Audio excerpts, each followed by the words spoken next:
Guys, eto guys, tutorial. Muna guys, eto muna.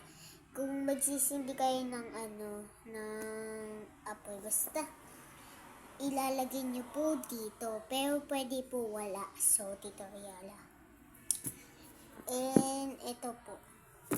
Pag nalagyan nyo na lang po sa tabi niya dito o dito. Gaganyan po kayo ng 13 minutes.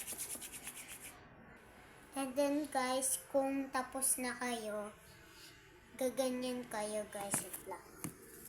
Gaganyan tayo.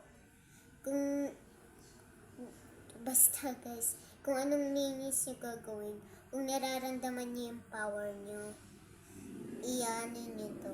So, kung nararamdaman nyo na, iyaano nyo na lang to. Tignan nyo guys.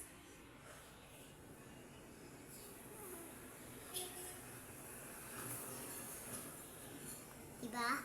Pang nararamdaman nyo guys yung power, tsaka nyo i-gaganon, okay? Bye-bye! Chik!